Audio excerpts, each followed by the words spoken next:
Hello and welcome to part 3 of the electronic still photography series from Rochester Institute of Technology. Last week we talked about using scanners to get photographs into your personal computer. Today we'll discuss the electronic darkroom. Follow along with the program notes as we go. We'll take a short break about halfway through the program, as we've done in the past. And during the last 15 minutes of the program, we'll answer your phone and fax questions. Write down the questions in the call-in question form throughout the program and be ready to call in as soon as the phone lines are open. The toll-free number is 1-800-262-3144. Let me say that again. It's 1-800-262-3144. And the fax number, if you're capable of sending us a fax question, we'd be delighted to review it, is area code 716-724-5522. Again, that's area code 716-724-5522. I'd now like to introduce you to some very special people who will be helping us out during today's broadcast. Over here on my right is Alan Lamont, who is on the faculty at RIT teaching some courses in electronic photography right now and also teaching in the Rochester area, an artist. Also with us and later in this show is Andreas DePaulo. Andreas will be helping us with some retouching, and he is a student in the Applied Photography program. And finally, last but not least, is Tony. Tony is our senior floor manager, and he's been promoted to his executive floor manager this week as he's moving up here in the world of television. So Tony will be helping us in many ways during this broadcast. So with that, let's get started. Okay.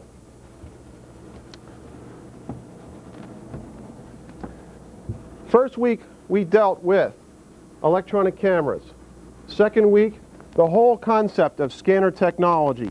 Most important to us today because the vast majority of images are captured by film and will be for some time to come.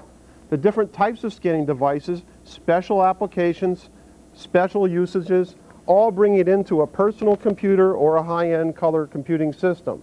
Video digitizers as well. Our focus this week, though, folks, is really on the electronic darkroom. What do you do with pictures when you get them into the personal computer? Of course, we have to think about storage and transportation, and ultimately, as most photographers and artists see it, the importance is hard copy output. But today we're going to deal with the electronic darkroom. Okay. Now, before I get started talking about the electronic darkroom, let's go over and see Alan, see what he's doing. And actually, the session with Alan today is going to be a two-part series. Alan, what are you doing here today in terms of working on images?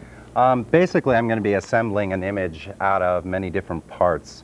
Some of them through appropriated images I've taken out of books, right. Text, some of them my own images as well, right. And trying to create an actual real space or a continuous space in one image. The artistic space that you talk about, the image that you're generating, is a compilation. It's actually an entirely new image that you're composing in the electronic darkroom. Right, made of many small parts. Have you been doing this very long? I started working on computers probably about 3 years ago, okay. And it made sort of a natural progression or a sense of progression for my work, because a lot of my work combined a lot of different mediums together, right. Particularly painting and photography. So you have a background in photography and painting? And printmaking and several other things. You wear many different hats? Yes. Okay. Yes. Well, along those lines, the image that's behind us right now is an electrostatic print, and actually is one of your images, right? Correct. Okay. All right. Well, we'll take a look at that. You're talking about pulling together different pieces. Now, these are pieces that you already have in the computer or that you're going to scan in today? I'm not going to scan them in, have them all set in terms of actually doing that already. Great. But yeah, there's many steps before we even get to the point where I'm going to be doing today. You've got the images in a computer, you're working on a Macintosh system, you're using Adobe's Photoshop or is that? That's it. You'll be working with Adobe Photoshop today alone. Yeah. We'll look forward to seeing some of your images, seeing what you do, and hearing more about that as you walk us through the process of putting together one of your images. Great. Sounds good. See you in a little while. All right. Now, When we look at selecting an electronic darkroom, there's a number of choices that come to mind. First of all, we have to be looking at two major choices. That's hardware and software. It's difficult to separate them. You really need to have good software before you even consider a hardware platform. That today is becoming less of a problem. Almost every major platform today in computing has good software. It becomes a personal choice based on what you're working with. If you look at the different choices today, it comes down to a Macintosh PC. It could be a PC or the IBM or clone series that are based on the Intel chips. We also could be looking at Silicon Graphics or the Unix platform as another area to work. And finally, the proprietary format, which would be on a platform that's working with its own software and its own hardware configurations. This might be the Barco Imaginator, the Kodak Premiere, the Quantel Paintbox, the Shima Seiki, or some other system that is put together by a systems integrator. Now, these proprietary systems are generally considerably more expensive than your desktop systems. In many cases, the prices are coming down. These systems, many times photographers and artists, will turn their work over to a service bureau that's using them. The important choices seem to be right now between the Unix platforms, the Macintosh platforms, and the PC platform. Okay, setting up your electronic darkroom. Let's look at the pieces. First of all, the software. That's a critical issue. Before you ever look at hardware, you should be looking at what software is out there. What can you do with it? Once you've identified the software, you then have to look for a CPU. Now, this would be the platform that you're working on. On the Macintosh, most appropriately, it would be the 68040 or the Quadra series. On the Intel side would be the 486 platform. These would be known as our IBM systems and our IBM clone systems. And the Pentium system just around the corner, which will be the 586 chip. And then the Unix platform. Hold on a second here, I lost my prompter. Okay, then once we've decided on a CPU, we have to configure it with enough RAM, random access memory. For photographic purposes, we're working with a minimum of 8 megabytes of RAM. Can you work with less? Yes, but you don't want to.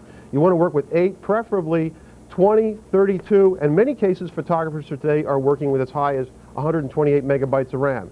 It becomes a question of how much can you afford to put in there. How much can you cost justify, in other words. Hard disk, the hard drive in your computer, a minimum of 200 megabyte. The floppy drive. Now, the floppy drive is essentially in the computer, just like the hard drive, but it's the external drive that you're putting disks into. This would be where you would load your software, also keep compressed files of images onto floppies. A CD-ROM. A CD-ROM is another important consideration since many personal computers today give you the option of actually having a built-in CD-ROM device. Apple produces this as well as a number of the clone makers as well. The display. When you consider the display, we're talking about the monitor. The monitor, in this case, usually ranges somewhere between 13 inches up to as large as 21 inches for graphic arts purposes. In most cases, photographers and artists should try to be working with at least a 16-inch monitor so they have a place for their image window and they also have a place to put out their palettes. The color. The display color is separate from the color that's actually being processed in the computer, but you would want to be working with at least 16 bits of color, or in other words 32,000 colors, up to 24-bit, which would be over 16 million colors. The mouse. Well, almost every computer today comes with a mouse. A mouse is a small input device that you're using to do drawing, other types of input for word processing, page layout, etc. It's not the only way. Another way that's becoming very popular, especially with what you might refer to as power users, is another cliche of the 1980s and 90s, is the trackball. And the trackball is a large device that replaces the mouse, and this is an incredibly large trackball. They do come bigger, but usually most of them are a little bit smaller. For artists and photographers, probably the most significant development was the tablet, or it's what's referred to as the digitizing tablet. This particular device is pressure sensitive, uses a stylus, in most cases a tetherless stylus. The tetherless means it doesn't have a cable going back to the computer, and you're able to do your work by drawing on this stylus. as you were drawing on the screen. People generally like this very much once they get used to it. They don't do away with the mouse, but they use the mouse and the trackball together, or the mouse and the stylus together, or the trackball and the stylus together. DSP cards, digital signal processing cards.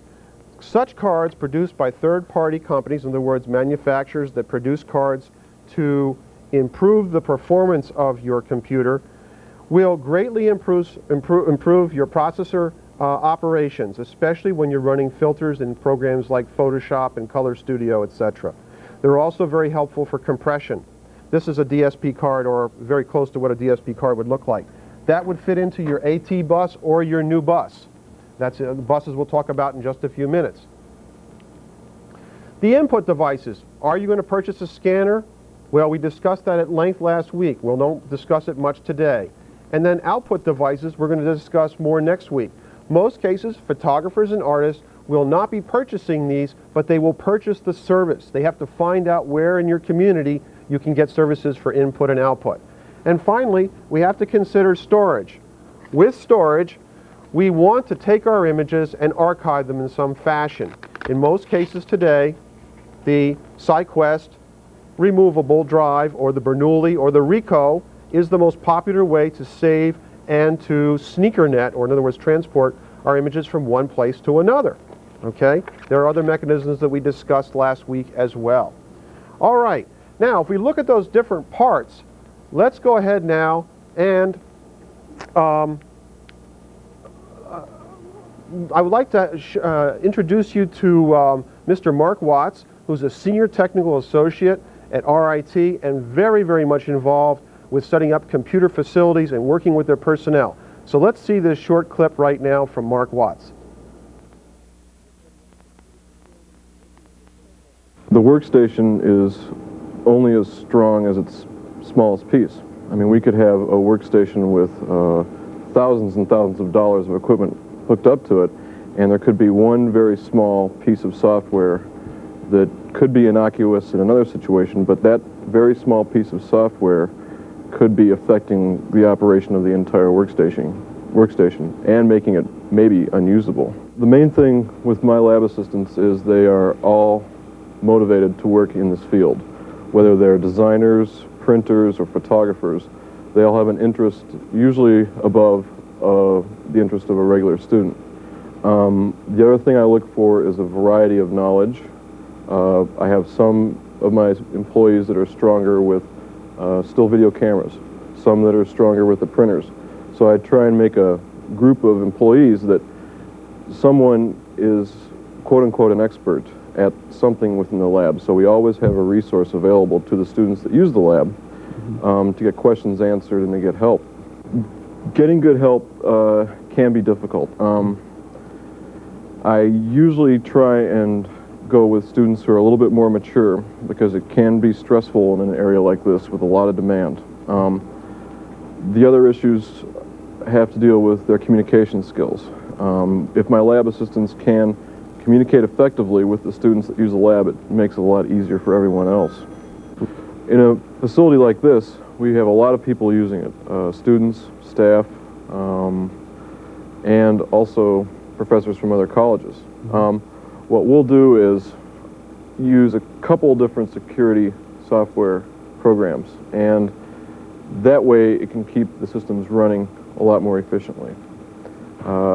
It will prevent them from saving files to certain spots within the system, prevent them from erasing specific applications, utilities, and also prevent them from duplicating some of our applications. If you're going to be starting a facility like this, consider what you want to be doing 5 years from now. You could possibly spend a significant amount of money now and not have an upgrade path for your hardware. There are many computers available that will give you the ability to keep growing as they get faster, as the applications get larger. So think ahead before you go out and purchase. The security software that I use on this machine is very thorough. My security software lives, so to speak, in the extensions folder within the system folder. And the one that I'm running on this machine is called FileGuard. The security software will not really affect the performance of most applications. It may adversely affect the interaction of some programs with external hardware devices. I have discovered through experimentation some workarounds for those abilities, for those problems. The main thing that I do try and maintain by using this software is security of our applications so that students cannot copy them, and security of the folders. If a student, for instance, did have access to this Adobe Photoshop folder, they went in and removed this plugin, which controls our access from Photoshop to our AGFA scanner, then the scanner would not operate. So the security software has really given me another level of maintaining the lab. I think that something like this is necessary for efficient maintenance of a lab, or else there's too many variables.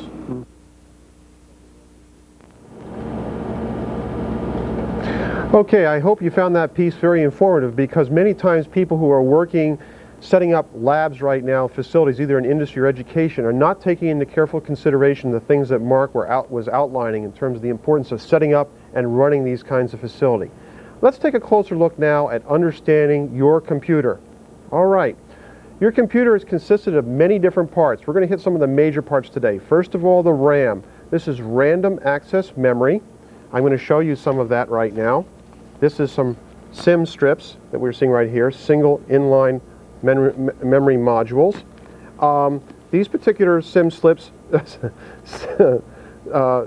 SIMs come in your computer from your manufacturer. In many cases, you will upgrade those with additional SIM strips as you need your RAM requirements go up. We also have to look at ROM. ROM is read-only memory. This is already burned into your computer at the time that it's manufactured. This is how your system software is serviced, and it can go out and address the applications and the system that are put onto your computer. You can't change what's on ROM, at least easily, at least as a user. The processor, for instance, like your 486, your 386, your Motorola processors in your Macintosh, is where the image processing is done. This is the think tank of your computer. Your coprocessor is where the heavy math operations are done adjacent to the processor, and it is absolutely necessary when you're working in electronic photography or you're doing high-end image processing. So if you're looking at a personal computer right now and it doesn't have a coprocessor in it, think again.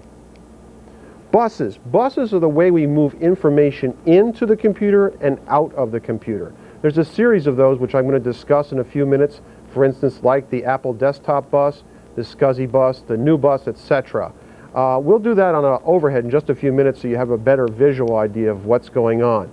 The display is also an important consideration. This is your analog device out of a computer digital environment.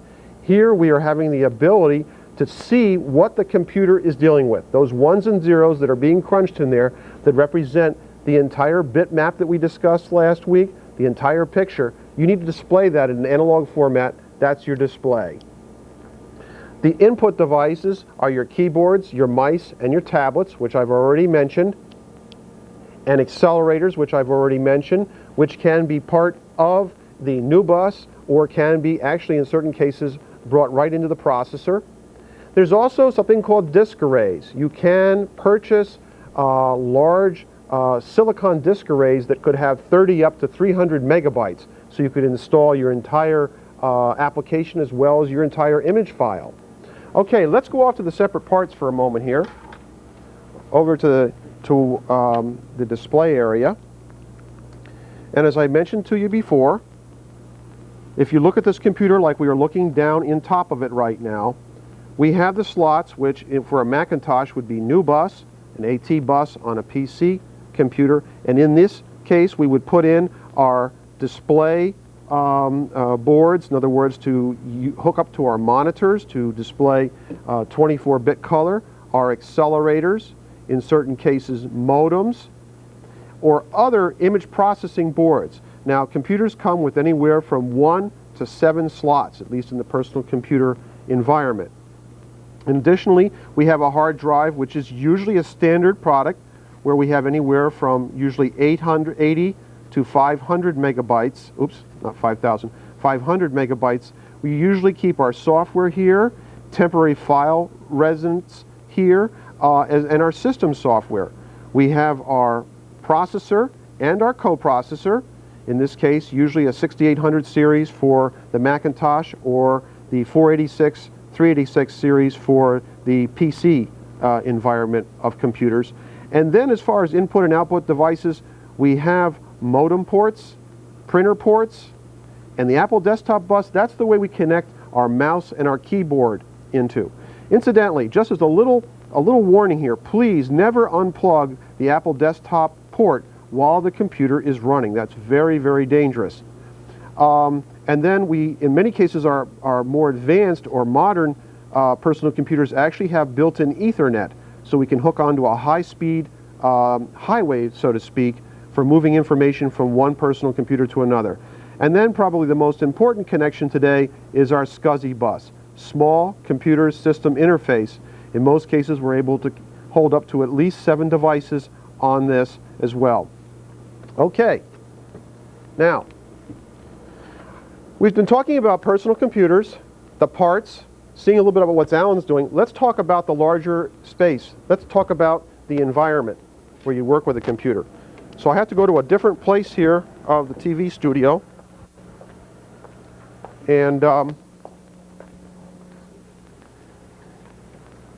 see if my cable will let me come over.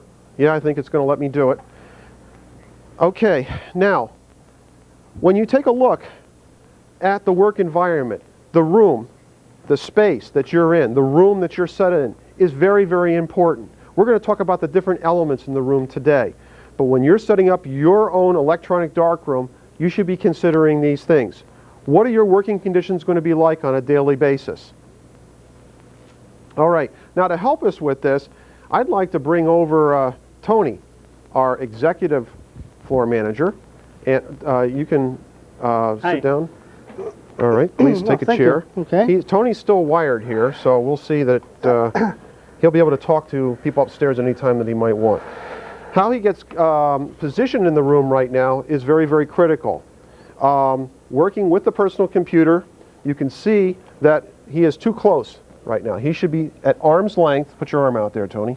Good. At arm's length from the computer. Okay? Now, secondly, he has to be aware of where his electrical is, because he might want to hook on different types of peripherals. You know where your electrical is? Yeah, it's actually right here. Right there. Right okay. here. He's got one electrical right there. That's great. He's able to plug in his computer. What's he going to do when he gets a hard drive? What's he going to do when he gets a scanner or a laser printer or whatever?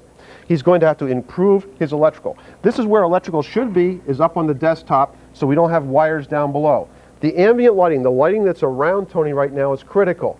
Room lights around him, in other words, windows, should be shielded, covered, or not windows at all. And he should have overhead lighting, if at all, should be channeled.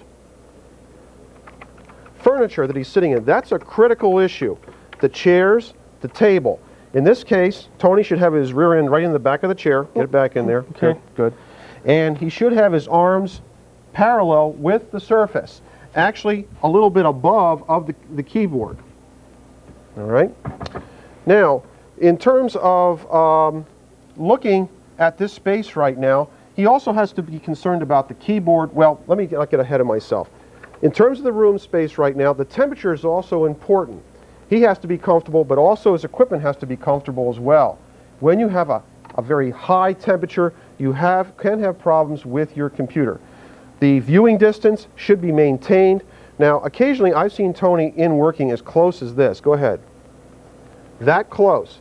And I find a lot of my students doing this for many, many, many hours without taking a break. Again, keeping his distance. Also, sometimes I see the students, come on, show me what you're like about 11 o'clock at night. Okay. All right, get Right comfortable there. right about like this.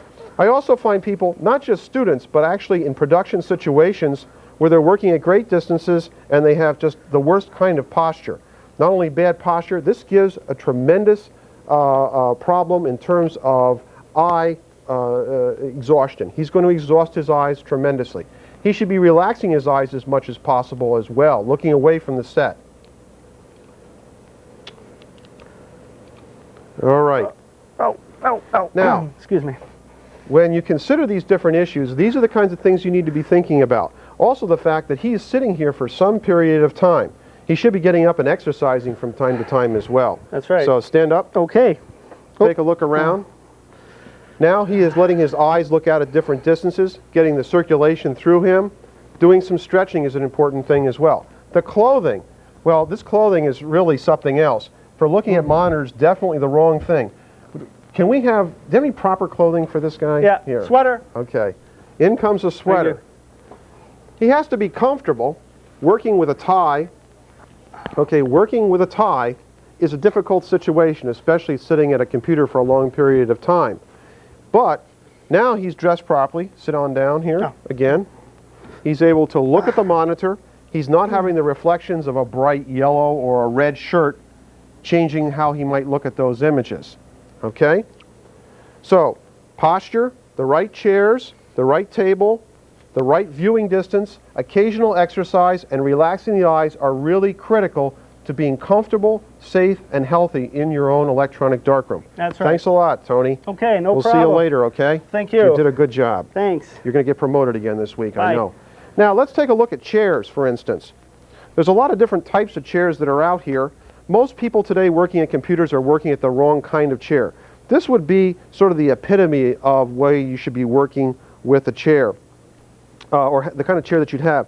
Have the ability to come in, whoops, and adjust the different height of the chair. And I'll turn this sideways so you can see. So I'm able to work at my desktop and adjust it to the way I'd want. Also, having the ability to adjust to different arm length. And it is good to work with a chair where you have arm rests, so you can relax your arms. There's a lot of stress and tension to go into working in a computer that comes right back. That can be relieved by using arm rests at the right length, or the right height, excuse me. And having an adjustable forward lean like this. You might say, well, who would be comfortable like this? After sitting like this for a long period of time, sometimes it can be very relaxing to get forward. So essentially, you're moving your body around. You're moving it around. Okay. Another chair that one is used to using is this type of knee chair that you have the ability to get in and sit at the computer. It puts your body in a good position for posture, and you can adjust these chairs up and down. You don't have near the maneuverability that you in one of these chairs, but this is a very good quick solution, especially for people who have had back problems. Now, also one thing I want to talk about is the ordering of the desk. What you would have on your area, your work area, is critical. This is, of course, the neatest desk you probably have ever seen, but essentially try to keep things ordered. This is for two reasons: so that you can find things easily, and also so that it's a safe situation to work and you're not having wires get tangled in, etc., with what you're working with. The traffic around the desk, if you're building an area, make sure that you and the people you work with can get around safely and comfortably. A lot of times this is not taken into consideration when setting up. Okay, the mouse placement as well. You'd be surprised how many people who are right-handed, they use their mouse on the right side. That's terrific. But what about left-handed people who insist on using the mouse on the right side because everybody or all the right-handed people use it on this side? Move the mouse to the other side when you have to, or when you feel you should.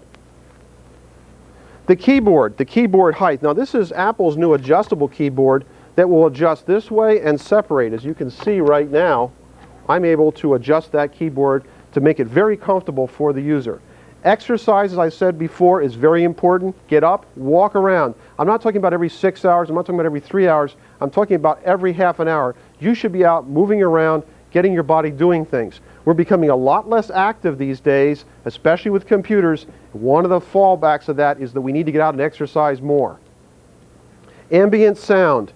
The sound in the room is also important. It may sound a little bit ridiculous to some, but the sound of some hard drives and some equipment, printers, etc., is too noisy. Try to keep them away from you if at all possible, under desks if possible, or mute that sound in any way that you can. Okay, now, looking at why use an electronic darkroom in the first place. There's some very good reasons. If we get back now to the soft side, or the visual side of dealing with images, is the fact that the electronic darkroom is a laboratory. It's going to expand for you many possibilities that are not there for you in the traditional wet darkroom. So it's a laboratory for looking at images, discovering what you can do with them in new and exciting ways. That's one very good reason. Also, the fact is that the electronic darkroom offers tools now to everyone out there that you don't have in the traditional darkroom. In other words, the silver halide darkroom. So, in most cases we're using film input, moving into the electronic darkroom for those new tools that are being offered to us that we don't have in the traditional darkroom. Okay, now I'd like to go over with Andreas. Andreas has been working very diligently for quite some time now on image restoration. Andreas, how you doing? Hi. Thanks for joining us today. Andreas, can you tell us what got you involved with image restoration in the first place and the personal computer? Image restoration is something that attracted me for a long time. I used to have an internship at Eastman House and working with chemicals in order to restore my images. And I found that the electronic darkroom can really give me great advantage for my work. In fact, I don't have to work and deal with dangerous chemicals, and I can retouch my images and go much more far than what I used to do before. Have you done the image restoration, Andreas, with brush and airbrush and spot tone and other image retouching tools? Yes, in fact, the one that I was working now, I use the clone tool, the brush tool, and I found also Adobe Photoshop 2.5 very powerful, especially for the dodging and burning tool, that I can retouch different areas and select different areas and have a great advantage from my work. Let's go in and take a look at some of your images, those that haven't been retouched and those that you've retouched. And why don't you walk us through that verbally, okay? As well as visually. This one was an image that is an early gelatin silver print, probably 1920. And I was going to make some retouching, and the final image was this one. Look forward to seeing it. Now, this image is grayscale only. Yeah. Okay. And here comes the finished image. All right. So you've done the retouching, you've changed the brightness control. Have you done any sharpening, Andreas? Yes. A little sharpening. And then you output this to an electronic print of some sort. Right. Usually, I like very much the Kodak, the dye sublimation quality. I think it's very, very good. Okay. Can you show us that? You had shown me a little while ago a picture of the bearded gentleman. Yeah. Can you show us that before it was retouched? And I'd like to show that to our audience as well. Ah, you've got it up already. Isn't that interesting? Okay. Okay, what a coincidence. This one was the original one. And here with me, actually, I have the original print. Now, how did you scan this in, Andreas? I used the CLC 500. Okay. And I scan at high resolution 300 dpi. Okay. And then I try to maintain this kind of old outlook. I didn't retouch too much, but I try to give a very subtlety change, like change the tone quality and give a kind of vignetting mood. So the final print, the final work is this one. Can you blow that up on the computer Sure. screen for us? Great. Pop it once more. Yeah, that's good. Great. So we can go in and take a quick look at the detail. That's tremendous. Oh, that's beautiful. Now people can really see what's going on. Actually, I just made a print from the Kodak XL 7720, I'll tell you what, why don't you hold up that print along with the original image side by side and see if we can show them the difference between the original image and the finished image. Good. Can we move in a little closer in those images? Great. That's great. Are you getting faster and better at this as you go, like anything else? Yeah, I found Macintosh very powerful, machine, and I'm working with Adobe Photoshop 2.5. I'm using also sometimes for my retouching work Painter 2.0, and I'm really having a lot of fun. Great. Well, that's the most important thing. Hey, look, why don't you give that chair back to this older guy? Okay. Thanks very much. Appreciate it. All right. Now, we're going to talk about image processing. A lot of times when you mention image processing, people's hair stands up on the back of their neck and they say, oh gosh, that must mean remote sensing, scientific imaging. Well, yes, it's all those things. In addition to that, we're talking about how we deal with images in a personal computer. And the way I'm going to deal with this is in terms of showing you some images here and talk about it in that fashion as opposed to giving you some slides at this point. And as I bring this image up on the screen, oops, I'm still over Andreas's disk, and I'll open it up at this point. We're in Adobe's Photoshop 2.5. This is their newest version of Adobe's Photoshop. It's on the Macintosh platform as well as the PC platform, and it's being built on other platforms as well as we speak. So expect to see Adobe Photoshop in a number of different places. First of all, what you're looking at right now as I'm rubbing this hand over the image is a bit-mapped image. Every one of those pixels is described in terms of a different brightness level. So if you actually go in there, you're seeing a bit-mapped image which each pixel has a specific brightness level somewhere between 0 and 256 for every particular gray level or 16 million different colors. That's your bit-mapped image. We are currently looking right now in the spatial domain. In other words, we're looking at the image like we would a flat print that we take from the darkroom. The spatial domain is the way we work in the traditional wet darkroom. One of the advantages of working in the electronic darkroom is that you not only can work in the spatial domain, but you have the ability of working in the frequency domain as well. So I'm going to pull up a frequency histogram right now that will describe for you the different brightness levels in this particular scene. And as you can see in the levels command, which talks about brightness levels, we're talking about everything from a pure black all the way to a pure white. And then the contrast of the center section or the gamma of the image. This is dealing in the frequency domain. When I work with an image like this, I have two basic choices. I can do global changes. Global changes permit me to change the entire bitmap. Here I'm using curves, which is more familiar to printers because they've used this in the graphic arts community for many years. And this is permitting me to do the global change. In other words, I'm changing every pixel almost on that map at this point. Those are global changes. And this is the curves command. On the other hand, if I look at my tools down here, my paint tools for instance, I now have the ability to come in and paint, for instance, on the bitmap. That is a local area operation. A local area operation. I'm only working on the specific pixels that are under that paintbrush. Okay.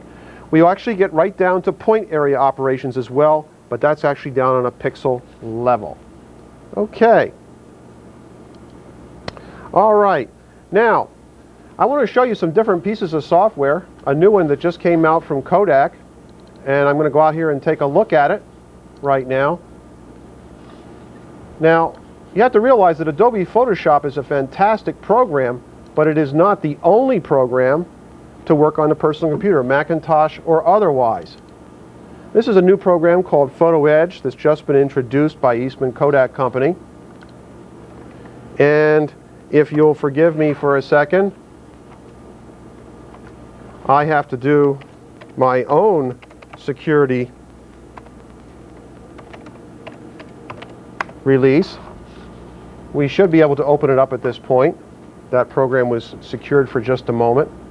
Now, Photo Edge is not nearly as powerful as Adobe's Photoshop, but it has the ability to bring in images and do a lot of the global operations that we just talked about. And that's really very powerful, especially in terms of working with images that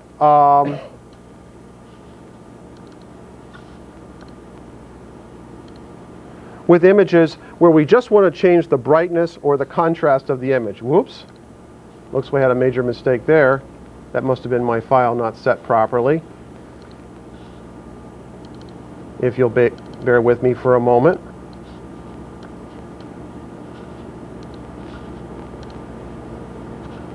Now I'm bringing in an image to Photo Edge.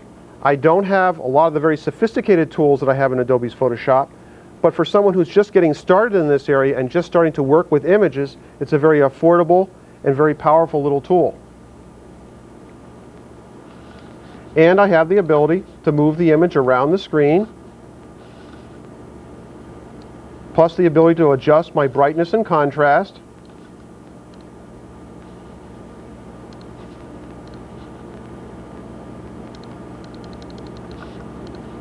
And change my contrast where it seems appropriate. This program is also particularly well suited to working with Photo CD because it has the capability of being able to go in and acquire Photo CD images as well. So that's one small program that you should really consider if you're just getting started in this area and you're not particularly interested in all the very sophisticated tools that are involved with the other programs. This will get you started. Then you can move up to some of the other programs if you see the need. Now, getting back to Photoshop again for a demonstration. As I bring up Adobe's Photoshop 2.5, I want to talk to you about some of the very important basics. Most of the time today, when we work with the electronic darkroom programs and you sit down with someone who's trying to explain it to you, they generally want to start talking about channels, or they want to start talking about gamma or all other kinds of controls that are in there. And you as a photographer or artist really need to talk about some of the basics. So let's do that today. One of the most important considerations is the file menu under Preferences. And in this case, I want to be able to go in and set up my computer so it's operating properly. The general file will let me take care of some basic considerations in terms of palette and how I save my images and how I compress them. More important right off the bat would be to go down to scratch disks.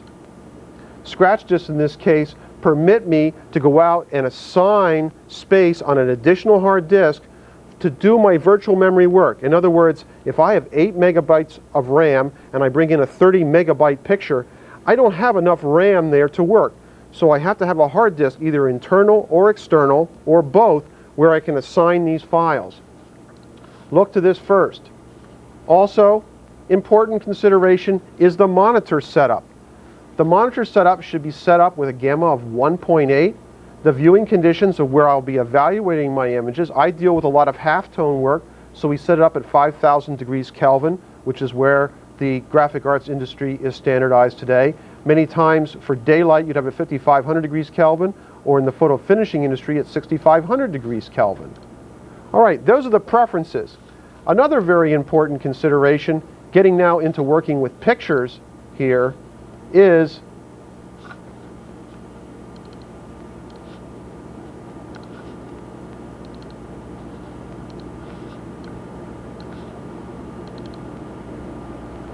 bringing up a picture right now. The first window that I always pull up is not my paintbrushes, although that's a very important window, is I bring up my info window.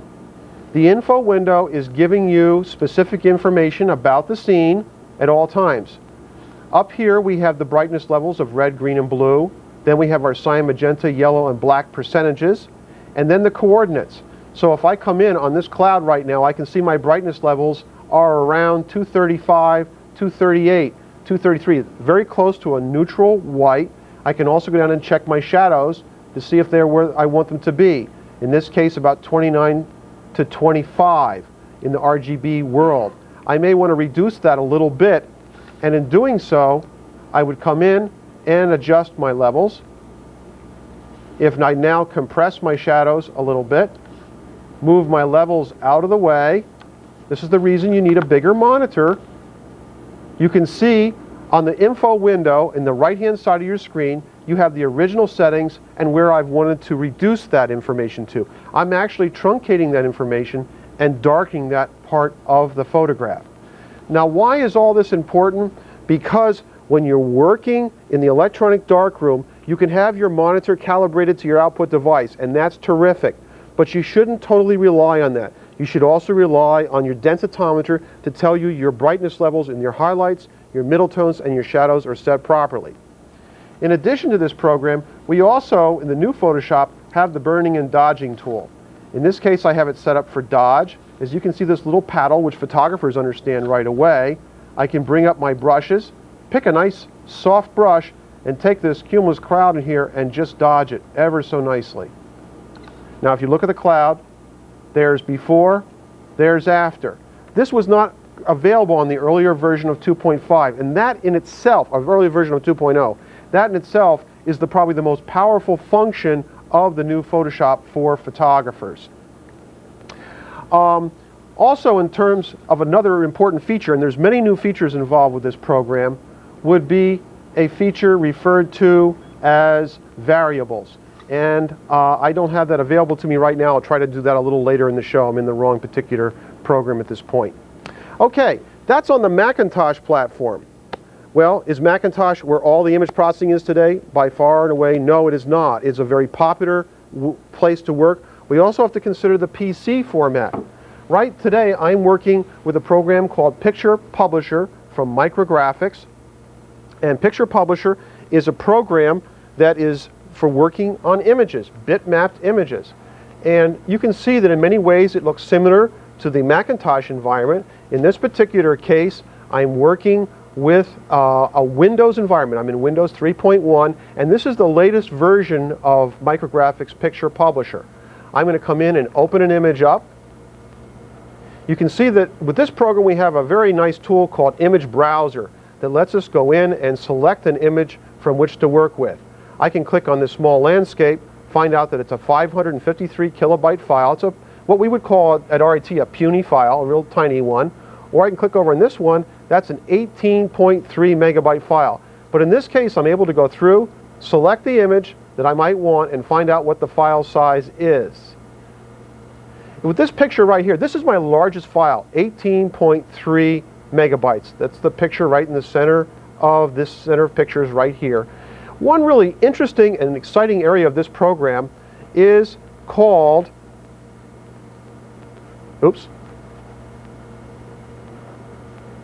is the open mode.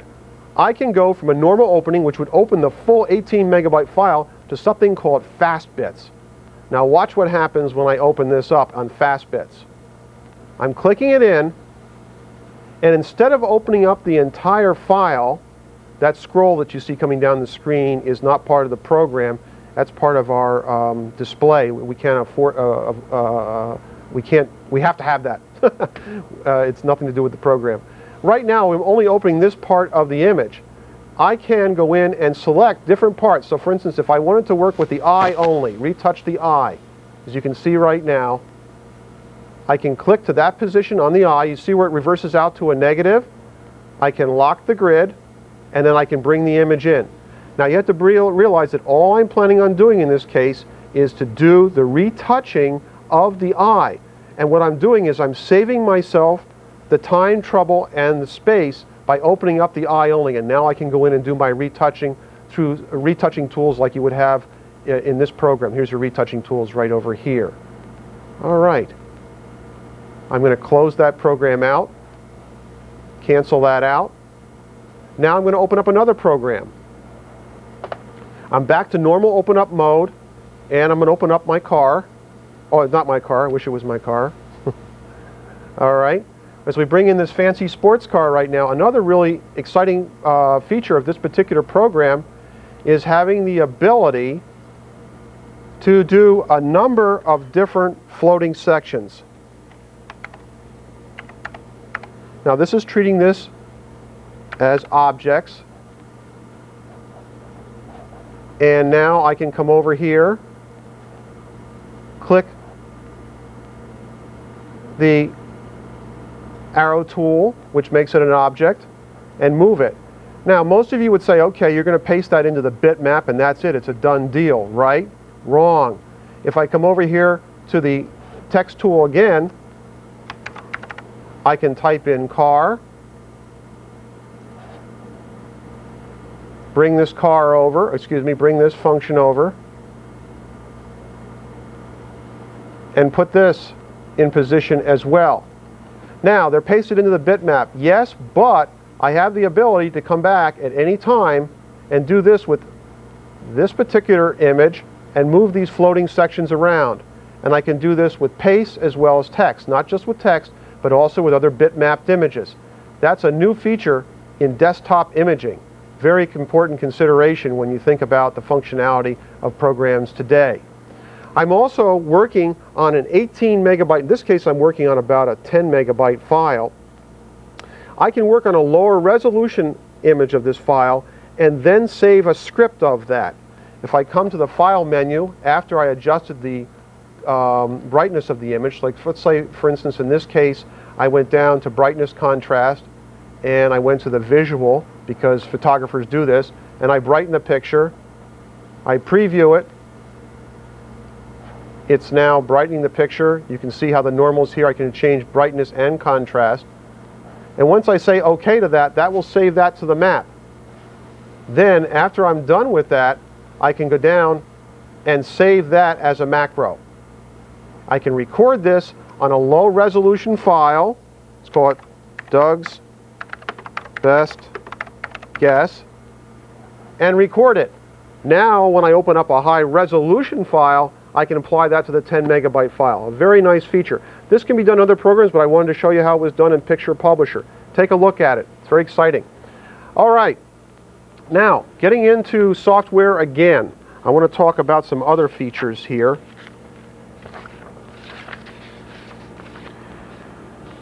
When we're working with global operations and painting operations like we've discussed so far in this particular tutorial so far, we have to look at some other very important considerations.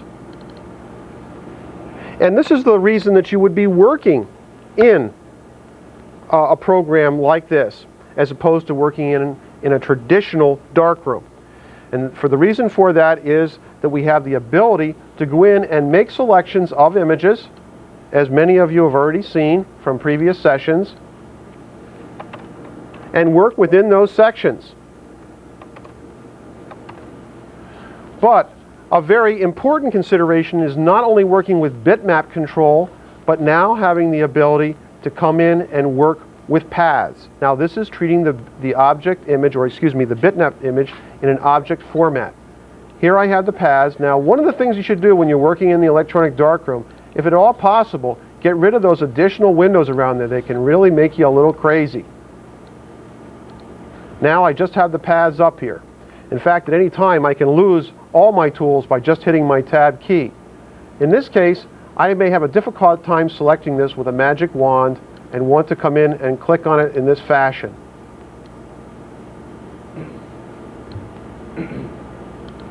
This gives me tremendous control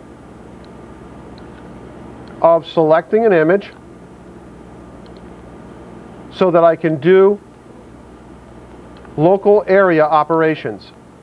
And when I'm using this path tool, what I'm dealing with here is a vector description of the image as opposed to a raster description. Now once I've had that, I can save that to a selection if I wanted to go in and work on it. I can also add additional coordinates to this so that I can shape my path. A very powerful tool when you can think about how some of you for hours and hours have adjusted these tools trying to get good selections. That's a very powerful tool in terms of masking. Use paths. For photographers, it's a rather unique way of working unless you've worked in freehand or Illustrator. But get in and try to working with them. If you use them, you will save yourself a lot of time and trouble. I would do that instead of using your selection tools in many cases. Your selection tools over here in the upper left-hand side of your screen, the marquee tools, as sometimes they're called marching ant tools, allow you to come in and do selections on the screen. We can create from those at any time a channel. And from there,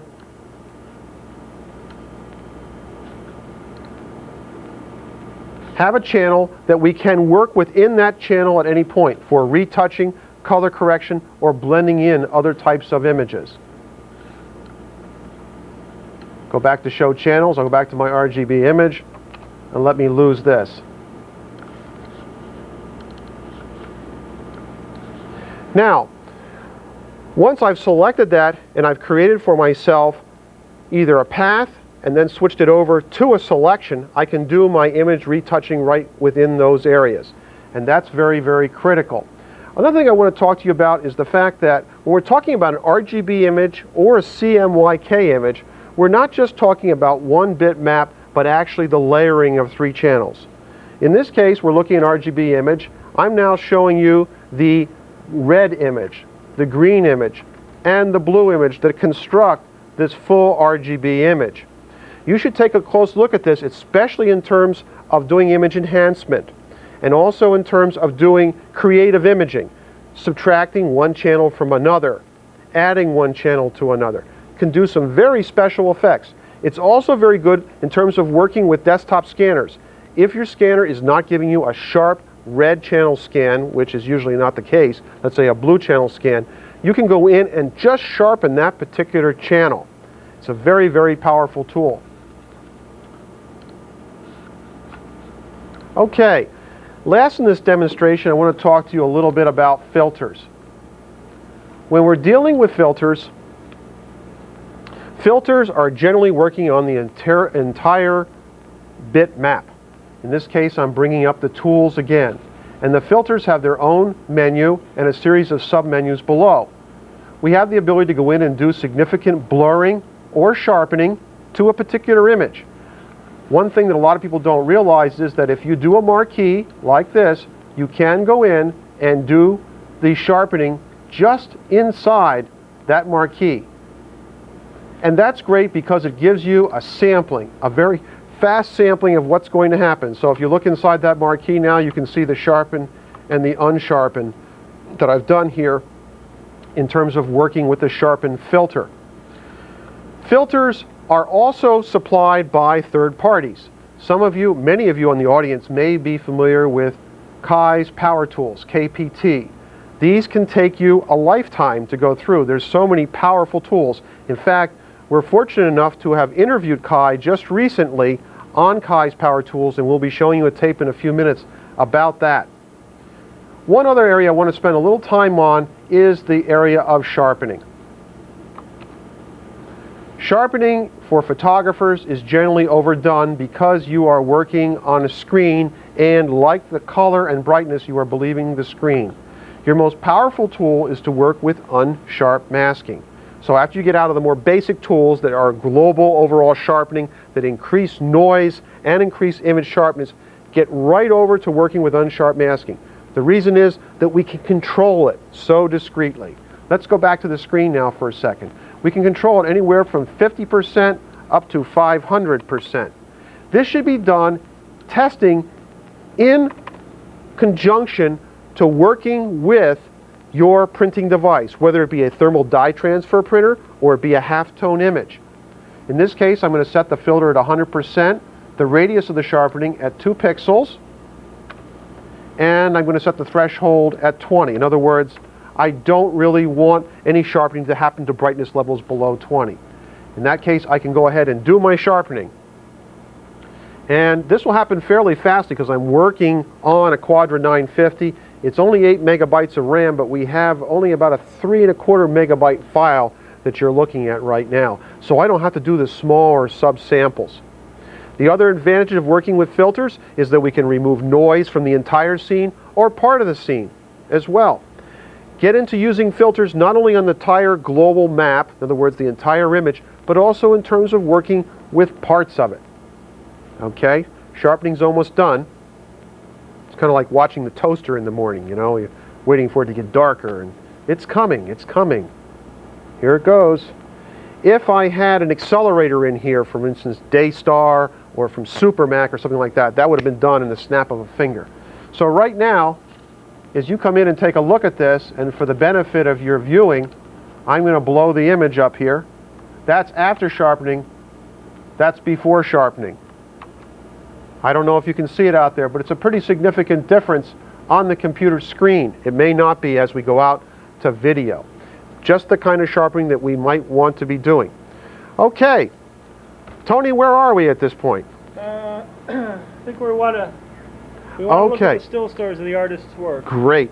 Tony, thanks very much. I don't know what I would do without him. As soon as I find my still store pen, I'd like to talk to you about some artist work who are working in electronic imaging, electronic photography, and illustration. These folks have sent work in here to RIT to be reviewed. We received a lot of work, and we can only show some of it. But let's take a couple of quick minutes and look at what's being done in the field today in terms of electronic imaging. This is by Nancy Hill, this first image. She's a photographer with Lawrence Livermore Labs in Livermore, California. Her image is untitled, and she uses multiple image processes and Photoshop. The next image is by Mike McNamara. Mike McNamara is the associate editor of Popular Photography. You've seen him write a number of times on electronic imaging, especially in relation to film-based imaging and color. He's also an active photographer. This particular image was done in Adobe's Photoshop, and the relief effect that you see there was created by Mike in Photoshop. Diane Margolin is a painter and an educator.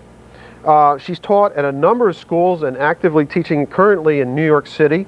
And she was converted to the computer via the program Color Studio. We always talk a lot about Photoshop, but Color Studio is also a very powerful program, not just for photographers, but especially for people who are working with the painted image.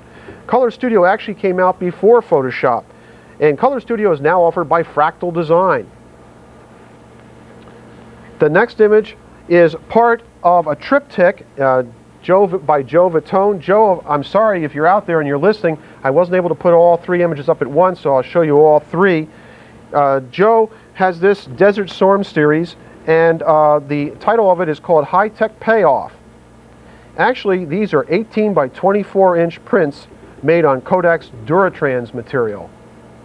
You really have to get a close look at them as a triptych, but for the purposes of this conference, we're not able to show all three at once. The next one is by Corrine Okada. I hope I'm pronouncing that properly.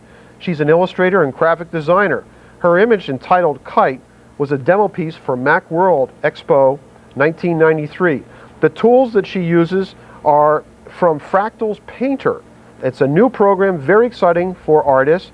And the tools that she uses are a watercolor tool, pastel tool, and the airbrush tool. And she also uses a lot of paper textures too. The next image is by Rudy Dietrich. Rudy Dietrich, an artist and a professor from Montana.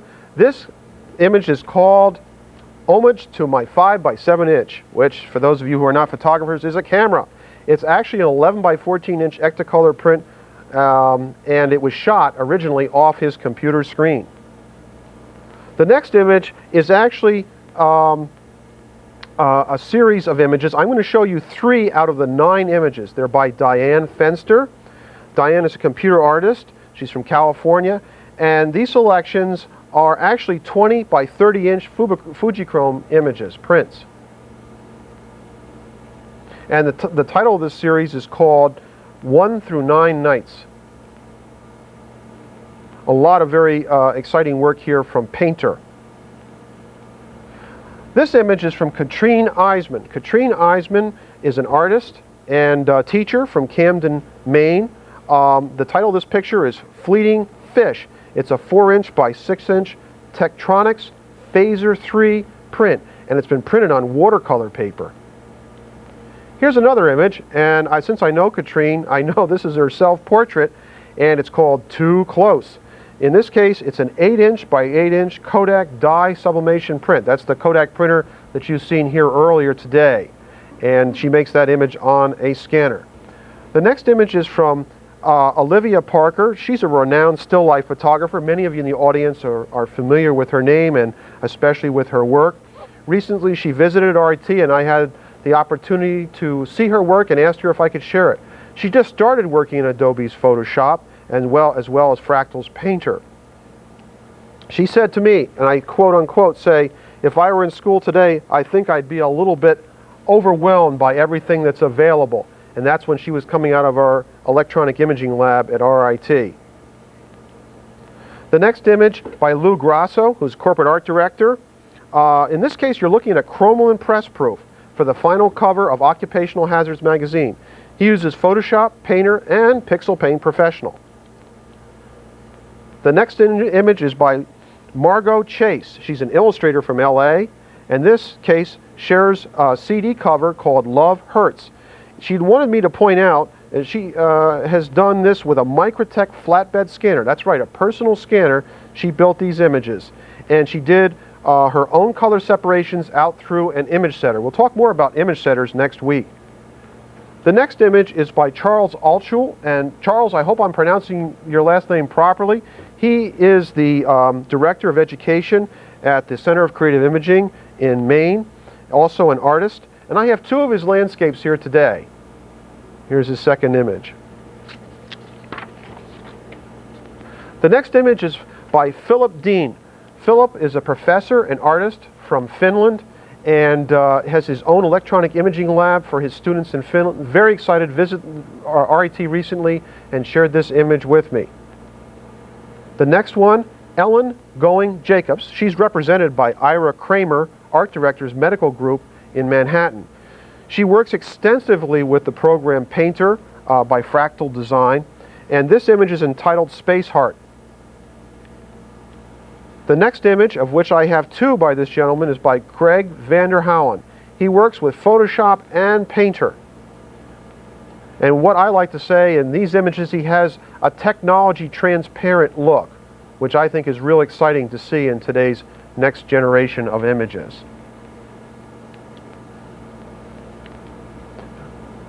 The next image is, the last image is by Rémi Poineau. Rémi will be joining us in just a few minutes live from Paris. And he's done a number of images working with the computer. Here's his second image. And working very much with high-end computers, especially the Silicon Graphics workstation.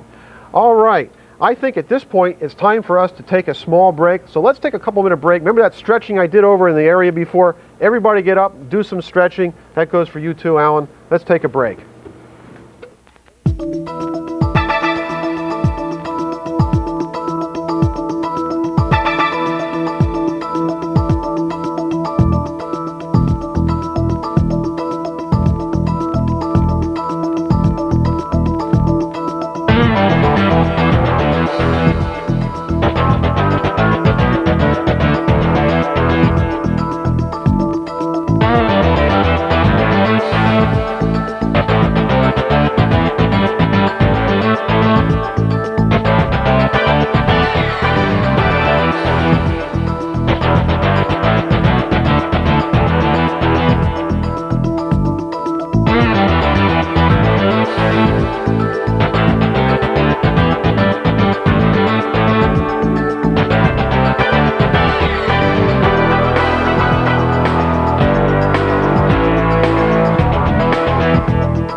Welcome back. There's a short break for you. I hope it was long enough.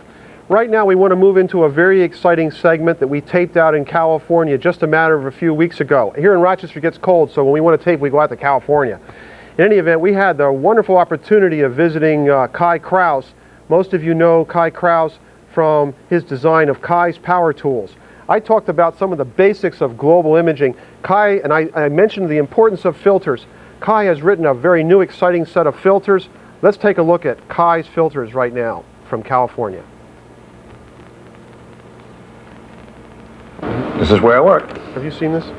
Or, as my kids say, play. Daddy's going up to play now.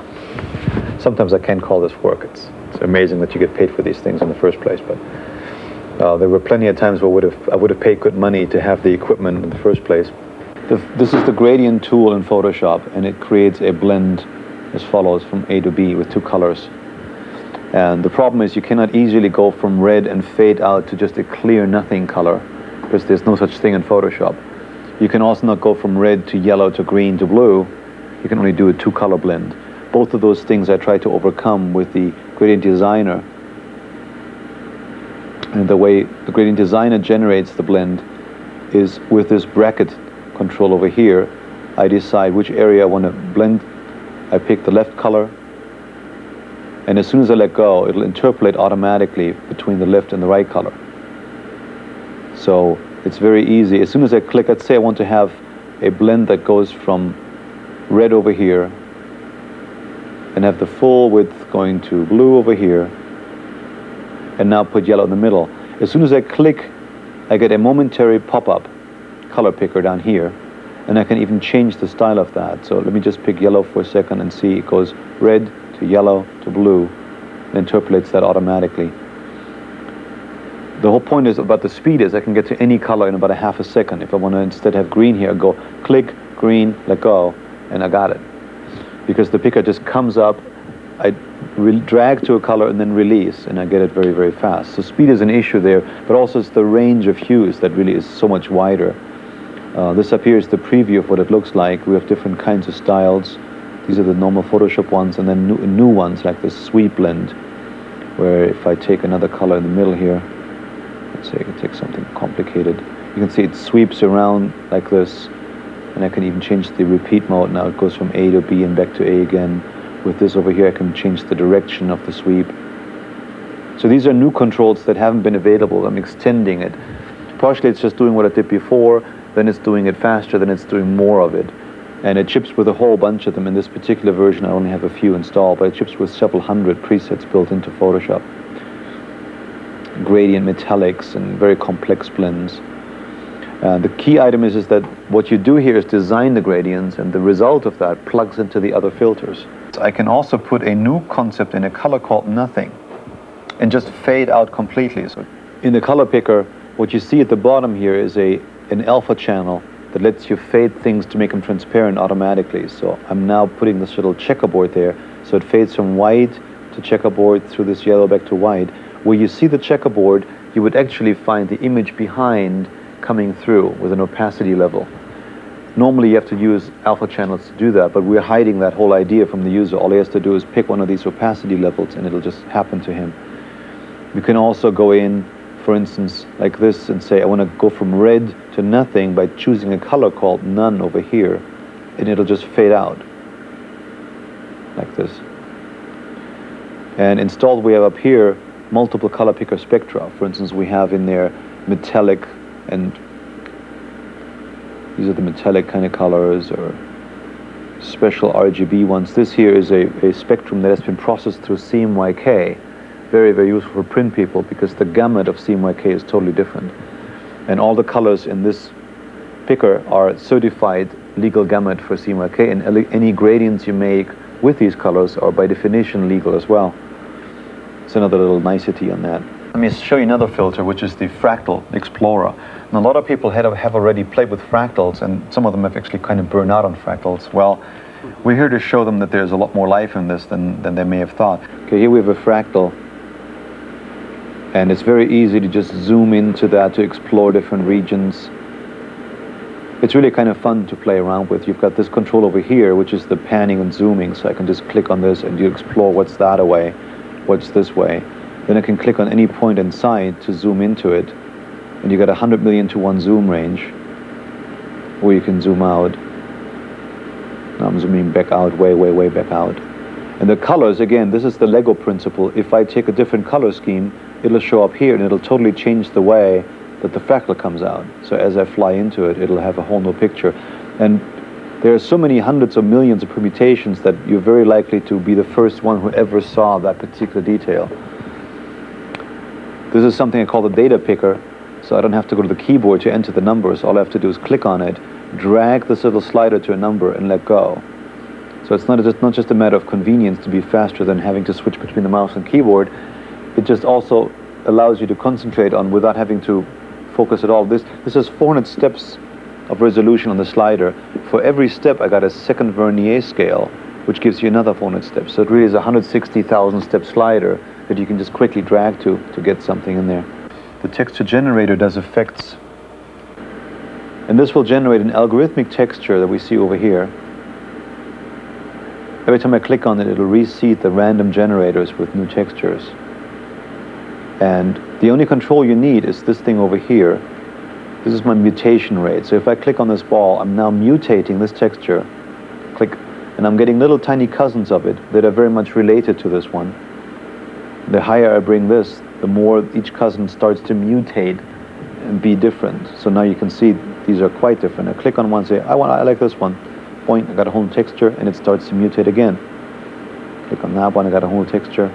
Click on that one. So this is what I said earlier about exploring first the whole universe of possibilities by bringing this rate all the way up. Now every little cousin texture is totally different from the original, and so you're exploring all your big options. And then when you find something you like, let's say you think, well, this is kind of a little bit like marble, then you bring this down, and now you get very tiny variations of locally down from Earth to that little planet there. And we're shipping this with several hundred textures again. I have only a few of them installed on this version just now. But there's there are whole categories of metallics and animal skins and metals and marbles and woods and all that kind of stuff. The interface here is kind of the power behind it, that all you need to do is essentially look at which one you like and say, I like this one, without understanding how it was really generated. I'd like to take people away from the cognitive understanding of what variables are influencing. Some previous programs that did textures, like Texture Synth and some other ones, would give you a slider for each variable, which in this case would be over 100 different sliders, and you then have to understand, if I want to make some wood, what do I set how? In here, you have really no understanding or control over how it's done. You just reduce it down to, oh, I like this one. And that's a totally different way of doing it. The other very important point is as to how this is able to apply it to the image. If I take something like, let me try to find one that makes kind of sense here. I don't have all my good textures installed. I'm using this particular new option here called procedural blend mode. And if I say, okay, do it, it'll now take this texture, tile it to be seamless on all 4 sides, which already is a pretty good trick all by itself, and it'll wrap it around this image. So it'll follow the highlight contours of, in this case, this metallic fractal, and lay it over that following intensity. There's some pretty amazing results that have come from that. So if I undo it, you can see the before and after. That was the before, and that's that particular texture overlaid, blending with the fractal behind. And the color still comes through. I'll do it on this face image over here. There's a little story behind this one. This woman actually does not exist, and several times people ask me if they could get the phone number, and I have to disappoint them that she actually is composed of different eyes and different noses from different people. Now I'll take the same one I just did. I'll just say reapply it now. Again, it'll tile the little texture seamlessly, stay within that selection outline boundary, and follow the contours of the face to wrap the texture around it. There you go, and I'll zoom in so you can judge the quality. It's extremely smooth. The texture is 24-bit oversampled. And as I move this around, you can see in the shadow areas, the texture actually darkens itself. In the highlights, it lightened itself to follow the contours. I'll undo it again so you see the before and after. That's something where we're seeing a lot of people coming back to us saying, listen, I made my own gradient, my own fractal, and my own texture, and I put it over this image. Look what happened. And we're the ones being surprised by this right now. Just what all is in there somewhere. The last big one in the bunch I'll show you real quickly is what this is a glass designer. Currently, this particular one works on spheres, but ultimately this could be anything in 3D. It could be any object in 3D. It could be a file of a whole cat model. It could be a face. It could be, you know, a scene of something. It's how we're lighting the scene in 3D space that's important to look at here. The innovations are, in particular, these are the 4 lights that I can turn on and off. If I take this light, watch the speed with which I take this light and move it around. Okay, now that's not the speed. This is the speed. Okay, this is a fast machine, but even on a CI, it would go like this. On a Quadra, I can go completely nuts. It'll go at any speed. And everything we're doing here is complete real time. As soon as I let go, it'll update the real image. See what happens? Zonk, boink. And this is computing it in real 3D. So as you can see, the specular highlight size, for instance, see how that grows? This is changing the specularity. This is changing the intensity of the light. And as I move it around, you see how it reflects through it. Let me wake up a second light. This one's in blue. You see how fast it updates the lighting on that. And what it'll do is if I take this one off with just a blue sphere. So all the controls from specularity to intensity to color. The color picker, mini color picker is in here. I can in real time see how the color changes in real time here. Make the color, wake up this light, wake up that light, wake up the third light, fourth light. Each one being. Now look at the other options in here. Actually, this is a dark light. See, this light is actually shining negative light. It's making it darker than it really is. So I'm forcing this little black spot on it. If I take these off again for a second.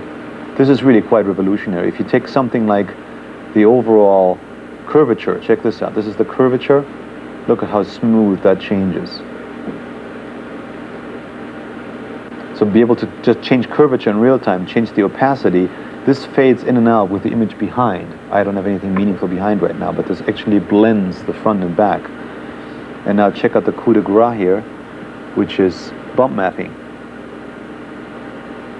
There are these bumps. I can change the scale, the size, and they come up in real time. And as I change the lighting, you'll see the effect of that.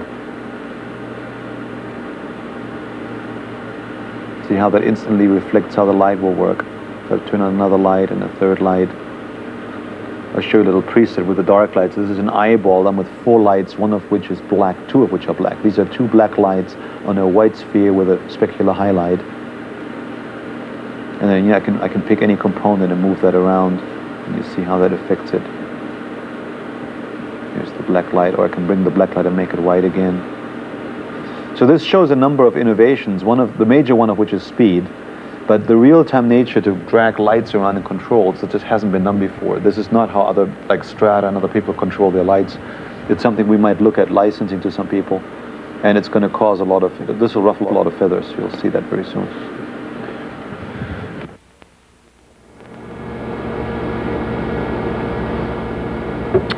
Okay, I hope that gives you just a beginning look at what's starting to happen with filters today at a very exciting level with Kai and Kai's power tools. Kai can always be reached on America Online. He has a forum on there right now. So anyway, when we look at different kinds of software tools, sometimes we may look at Photoshop or Picture Publisher or Quark Express as a page layout program. We don't start to realize, or we don't realize by just looking at those programs, that there's a number of other wonderful tools out there today, including Color Studio and Painter and Cache from EFI. When we look at a bitmap program like Photoshop, and we look at image retouching or image manipulation, that's all very powerful and something that probably can keep all of us as artists very busy for a long period of time. Another approach to that would be working with a program like Fractal Design's Painter. Painter came out its first version of 1.2, and those people who were really involved with the computer world could see a nice progression out of what had happened with Fractal's Color Studio to a very, very powerful painting program. When you think about Painter, and you think about computer manuals as well, let's take a look at this for a second before we get on to the manual. I'm being unfair here, but when we look at a manual, this is the painter manual. You might say, gosh, that's not very much.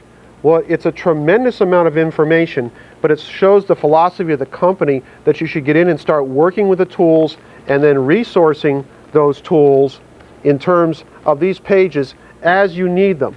Now that's the way many people work with Color Studio, Photoshop, Picture Publisher, etc. But you should have that handy but not feel like you have to go to it right away. Now that I'm into Painter, I'm going to open up an image. Open up an image, well, let's see, I think I'll pick this one called Paint Me. I think it was predestined to be here in the painting box.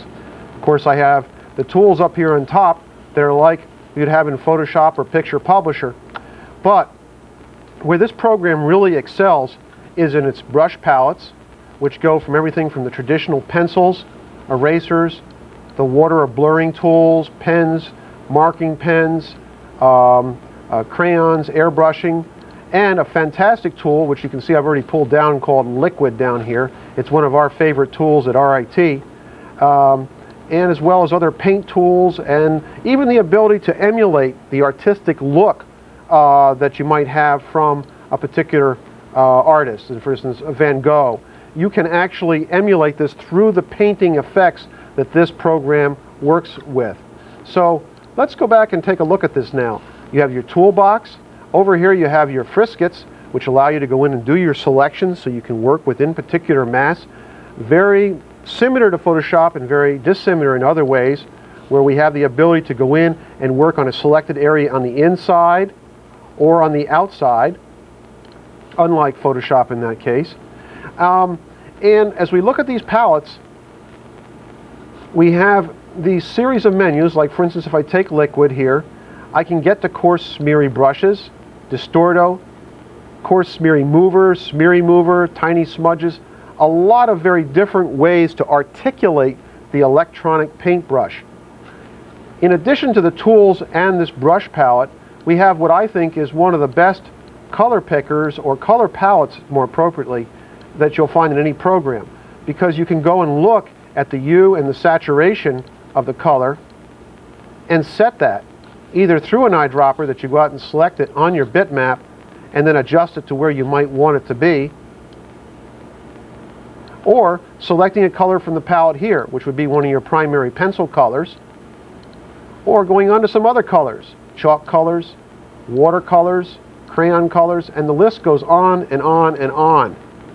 If we look at the bright primary colors, most of which are not printable anyway, it at least gives us a very interesting and exciting way to work with color. Before we deal with any of this though, we should first of all go in and adjust the brightness contrast.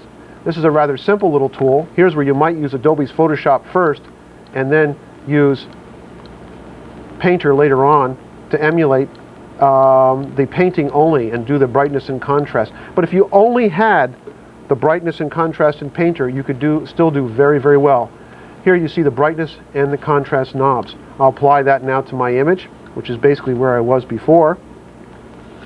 In addition to looking at the color palette, I have the ability to click on this and get extensive information on any of my palette boxes. So, as the software Fractal Design has done here, has built a program that you can grow into. The whole idea is to start with basic tools and then grow into articulating those tools even further and further. To try to go out and master all the tools is ridiculous. It's like trying to sit down and memorize the dictionary. What you really should do is go in here and work with the tools and let them evolve with you and go back and forth to the manual. Let's take a look here at the smeary tool device, for instance. If I came in here and I picked the paintbrush, I can now go in and with this, if I select the color that I wanted to work with using the eyedropper as we would in most of our programs, coming back to the Liquid brush, oops, forgive me, I'm under a lot of pressure today and I made a mistake. Okay, we have the ability here to go in and do a lot of rather wonderful stretching of images and designing of images. So you can see how the image now can be distorted well beyond where we ever thought we could be years ago. This used to be only possible on the very high-end systems, and now we can do it on desktop systems. Not only image retouching, but image creation, some of which Alan is going to be talking about in just a couple minutes. So it definitely creates an environment for playfulness of working with images, with working with tools, and if you're not, working an image that has to stay truthful to the pictorial information that it shares, it can be a very wonderful creative tool. It's one of a number of tools now that are becoming available to photographers and artists. When we think about tools, we talk about desktop systems as we've done here today. Let's talk now with some folks who work on desktop systems as well as high-end systems who are in the high-end creative world out on the West Coast. I'd like to introduce this next tape right now. So let's take a look, then we'll come back again. TX Unlimited is a digital retouching studio. We scan in continuous tone imagery and retouch or manipulate the images somehow and then output continuous tone 8x10 transparencies as our final product.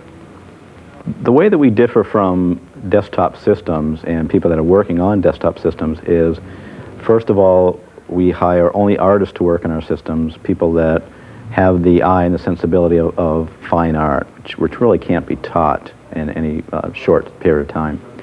And we work on computer systems that are made specifically only for digital image manipulation. Our machinery moves huge data sets through in real-time speeds, and we output very high resolution 8x10 transparencies as the final product.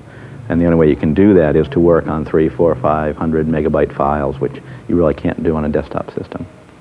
This is a typical example of the kind of things that we do. It's a Levi's piece where we took 3 separate images, a sky, 4 separate images, a sky, a background, a foreground, and then the child model, and composite them together, do all the drop shadow work to give it some sense of photoreality, even though this image, for instance, is more of a super real image than real.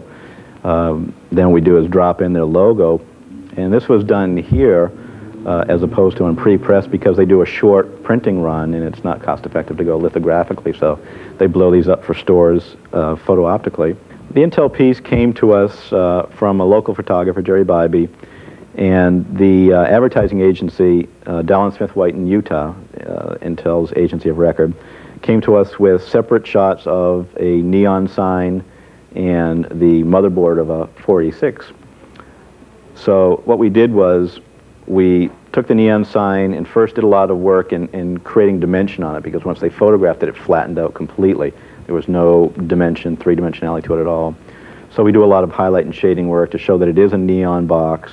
Then we composite the two together, going through and painting with this neon-ish light throughout the whole chip.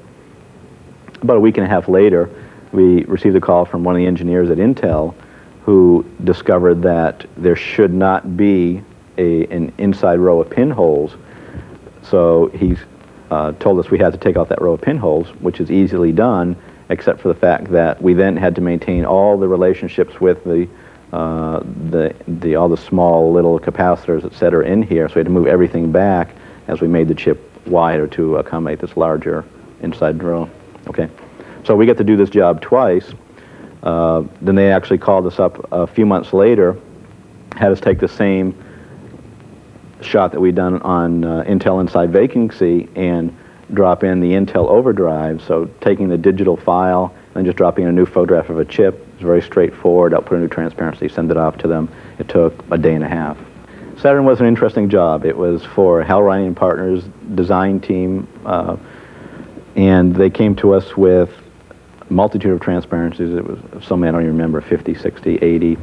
We retouched every car shot, dropped in a new background in the car shot, repainted the car to match actual metallic swatches, fixed all interior textiles, taking out pinches and fixed all the leather so the lines were clean, did what we call fit and finish, make sure all the door gaps match.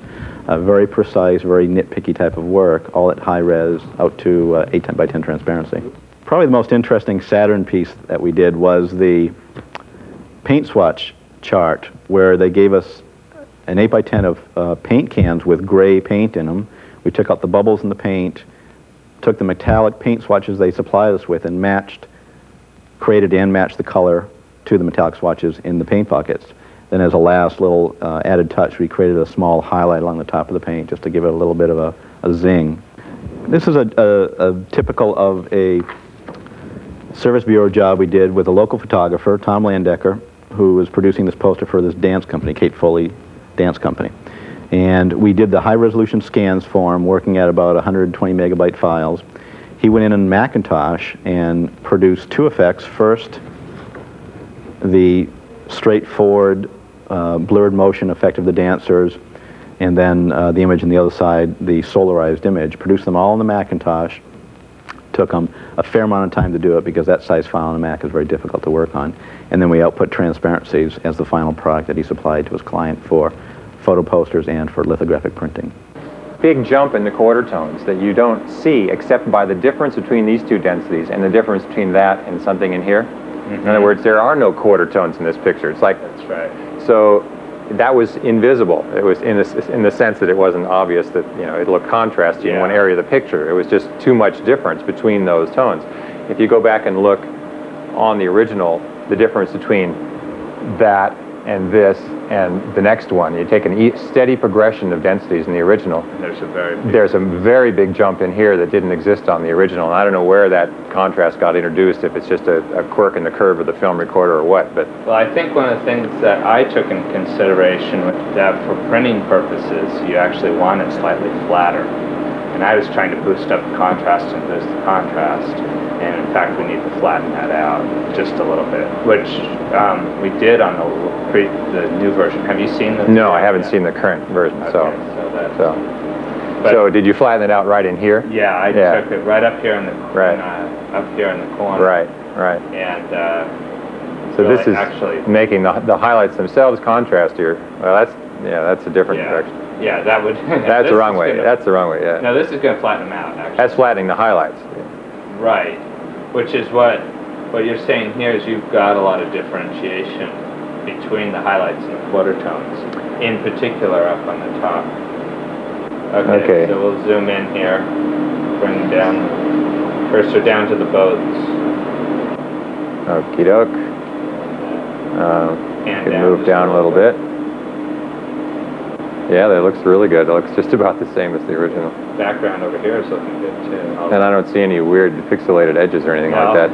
No, it looks great. No edges. We'll zoom in one more time. We're looking here at a very highly corrected version of this image. The image started off being way too dark in the shadows, substantially washed out on the highlights, very much off color balance toward blue, and also with a UV haze in the shadows that all together meant that when I tried to print it, I had a serious color crossover problem, where the shadows were one color and the highlights were another color. And making a digital duplicate was the only way that I could prepare this image for printing in a way that would reveal the image in all its glory. The improvement is so immense. It really looks great. Well, before the Macintosh even existed, I had a sort of a vague vision that I wanted to someday illustrate with photography, some treatment of painting, perhaps even airbrushing, and also graphics. I wanted to be able to merge these disciplines, these elements, and reduce them all to a common denominator, be able to handle them all in the same plane, not have to have them separated. This is an earlier piece that was client-supplied photography.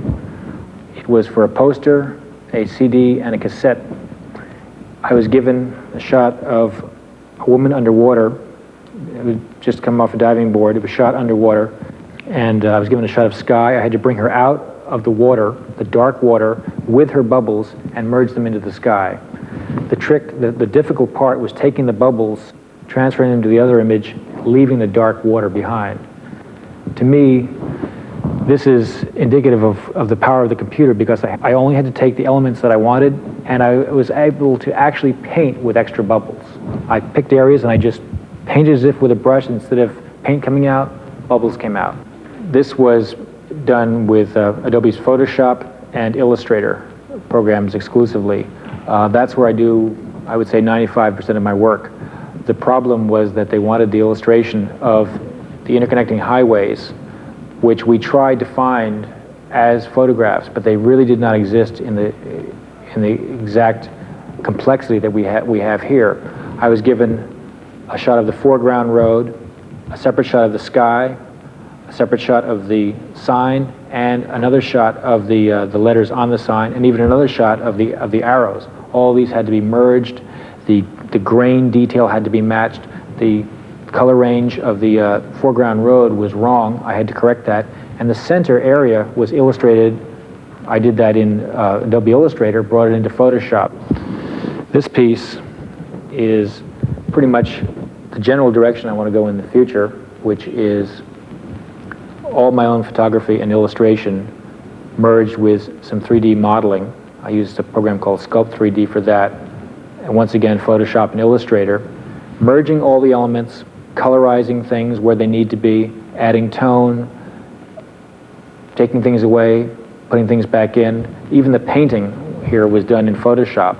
The model was photographed wearing a gray suit.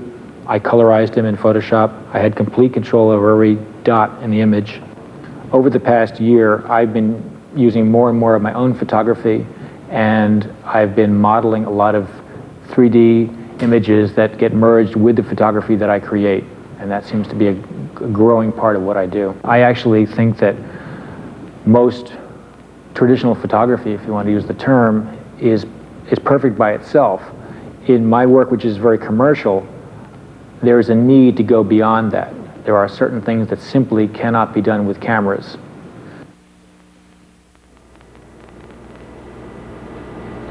We're back with Alan now to take a look at some of the images he's been working on during the earlier part of our presentation. Alan, acquiring or appropriating images, putting them together. Walk us through what you're doing and show us how you do it. Okay, great.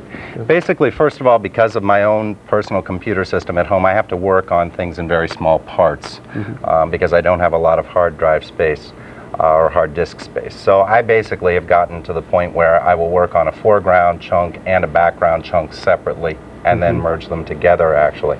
So I will scan anywhere from 10, sometimes 15 different parts that will then be all assimilated together.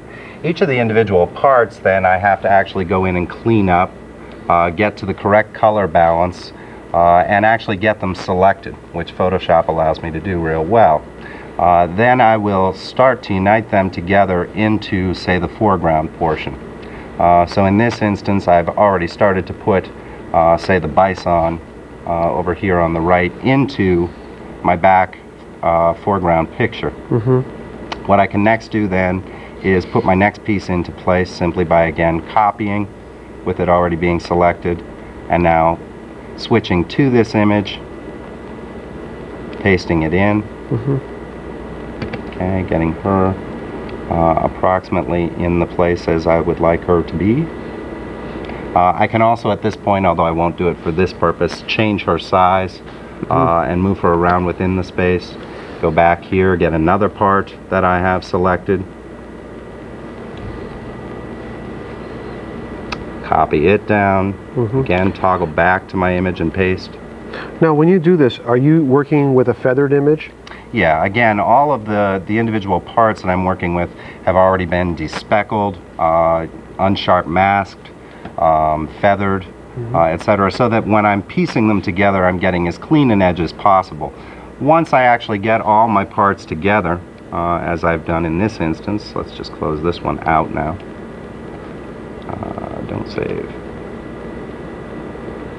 And let's close this out too. Once I actually get all the foreground elements together, then what I'll actually do is go into the image and start actually painting into the individual parts and cleaning up some of my edges. For instance, where I have actually pieced things together, going in and really working up on my edge and trying to make it as clean as possible. You can see in this instance, if I blow it up quite large, I've still got a little bit of an edge where I pasted it in. And again, that is something that takes a great deal of time to go in and clean up. But again, with Photoshop's ability to go in and actually use, say, darken only with any of my paint tools, I can go in there and only affect the pixels that are actually on the edge of the various montaged elements. Do you have favorite tools that you use for that kind of work? Yeah, I use mainly the rubber stamp, sometimes the smear, and more commonly than not, I use paintbrushes. Just again because it seems to fit my mentality best. Doesn't the smear overdo things in many cases? Yeah, a lot of times it does, and it really tends to show up a lot then on some of the thermal prints and anything of a higher res in terms of output. So I try to avoid that as much as possible, but I do use a lot of rubber stamping and paintbrush.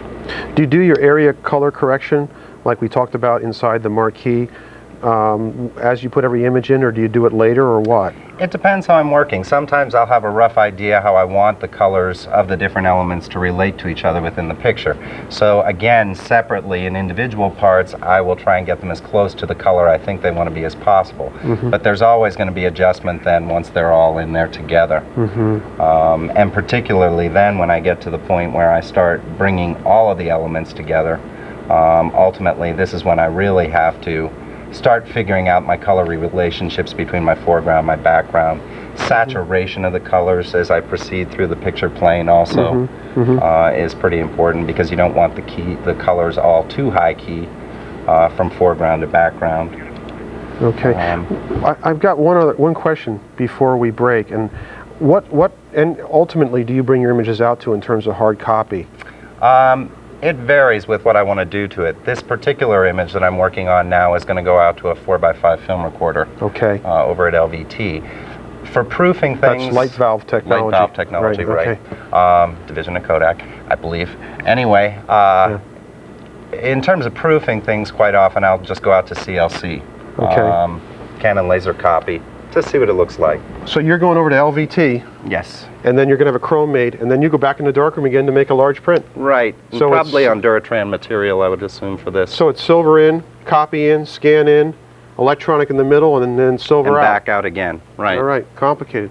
Thanks, Alan. Thank you. I'll see you in a couple of minutes. Okay. All right. Okay.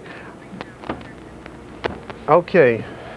We have a panel discussion coming up right now, and I have the good fortune today of having Mark Zimmer with me, who's the president and CEO of Fractal Design. We've talked about Fractal Painter, and we've talked about Color Studio. And I also have Professor Chris Harris, who is a photojournalist, a freelance photojournalist in Tennessee. He's done literally hundreds and hundreds and hundreds of assignments for Time, Newsweek. So hello, fellas, and you hear me? Yeah. This is Chris. I can hear you pretty well. Okay, Chris, sounds like there's something going to hit you soon. Well, I've lost you now. Okay, are you on a car phone? Okay, Mark, can you hear me? Mark Zimmer. Hello? Mark Zimmer.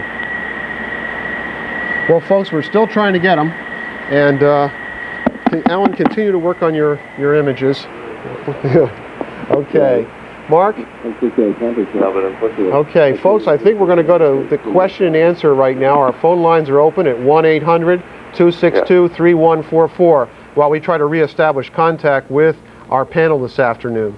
So please bear with us. Do we have any questions out there from the audience? Oh, I think there's a fax one being rushed in as we speak. My gosh, it's a long one. There we go. Thank you very much. Of course. All right. All right, RIT seminar, Mike Swanson from Eastman Kodak Company in Indianapolis. When finished with our creative work in the electronic darkroom, and we decide to output our images to a local service bureau, what info about the file is most important to the service bureau? We're going to talk a lot more about this next week, Mike, but essentially in terms of image resolution, we want to make sure we have the right spatial resolution for the output device. In other words, if we're going to a thermal dye transfer printer, we're going to want at least 200 to 300 pixels per inch, depending on the device. If we're going to a halftone device, generally we want 2 pixels for every halftone dot. Now, I'm going to be talking about this much more extensively next week, so I hope you can stay tuned for us a week from now. But twice the resolution for halftone images, 1-to-1 resolution, or the same resolution for continuous tone images. Okay, James, what's your question? Okay, he's coming in. James from Santa Ana, California. James, are you there? Yes, hello. Oh, you're coming in loud and clear. All right. My question deals with the ethics of teaching digital photography in terms of how plastic these images become and selecting from various sources and violating copyright. Yes. And I'd like to know if you guys address that when you teach this technology in the classroom there. We do. We definitely approach this not only from a standpoint of what I'm involved with electronic imaging, but we're approaching it across the board with our students at RIT in our photojournalism programs, as well as our other photography programs as well, because it goes beyond the ethics in terms of journalism. It goes into the copyright area as well. I think it is the obligation of university professors and high school instructors around the country who are involved with this to seek out information on it and to bring in specialists in the field, whether it be from the National Press Photographers or from ASMP. Also, Chris Harris, who was supposed to be with us just a few minutes ago, we hope to get him back online, is a specialist in this, and you will probably hear some enlightening comments from him. All right? Brian from Syracuse, right down the road. Hello. Hi, Brian. How are you? I'm just barely hearing you. I had a couple of questions / comments, or just two things I wanted to talk about. The first one was I wasn't really clear what a Unix system is, or we're familiar with Macintosh and IBM, but what is a Unix system? A Unix system is essentially an operating system. Okay. And it would be like, for instance, you have your Mac operating system, which is sometimes referred to as Mac OS, or your MS-DOS, your Microsoft disk operating system. It's its own system, which is very open-ended and has been most popular on the platforms that employ RISC architecture, or in other words, reduced instruction set architecture. Okay? Sure. Okay. Oh, I'm sorry. The other thing I wanted to talk about was you had mentioned 16-inch monitor so that you could fit your palettes around the drawing area. Right. And one of the things that I'm fond of the notion of anyways is similar to what you had recommended in a previous show for people using video, which is to set up a secondary monitor to either in television world put your image so you can see what it's going to look like before it goes to TV. Whereas here we like to put our tool palettes right in there so that our image can take up the whole palette or the whole window.